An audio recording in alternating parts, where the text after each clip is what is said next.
Tonight, we're talking about the Hang Seng Index. Yes, the Hang Seng. That's the stock market equivalent of that friend who gets way too excited at parties, passes out dramatically, then somehow shows up to work the next day in a perfectly pressed suit.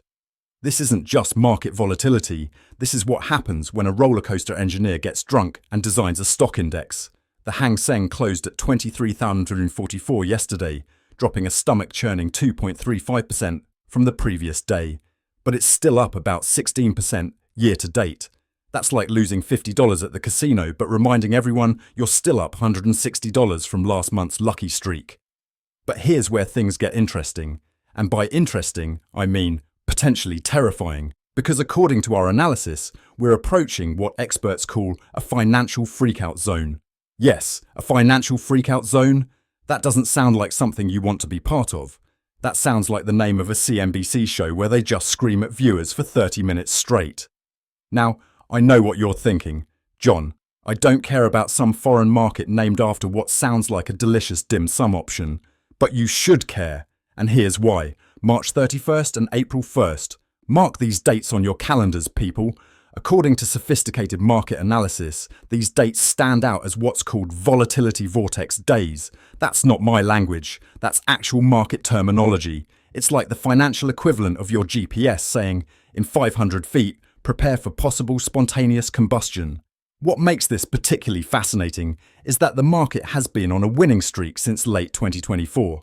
But now we're entering what experts describe as, and I'm quoting directly here, a cyclical pivot window.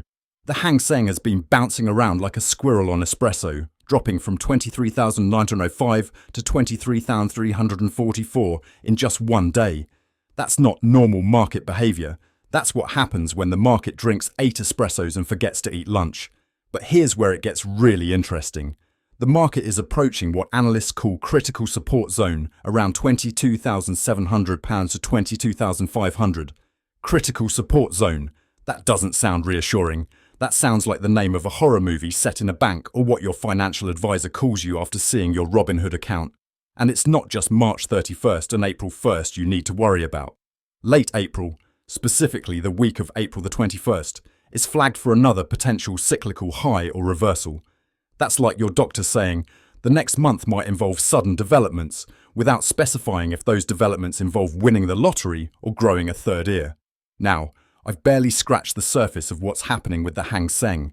We haven't even discussed the energy models, the weekly bullish resistance indicators, or my personal favourite term, the breadth and energy divergence, that's apparently hinting the rally might be losing steam, which sounds like a review I once got on a dating app.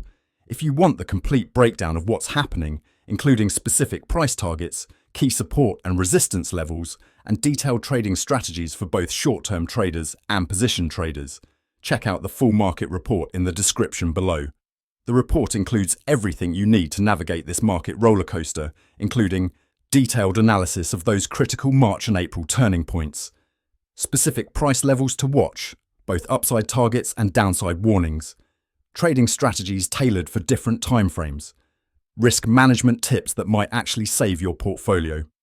Because let's face it, when the market enters a financial freakout zone, the last thing you want is to freak out along with it, unless you're the type who enjoys financial skydiving without checking if your parachute is properly packed.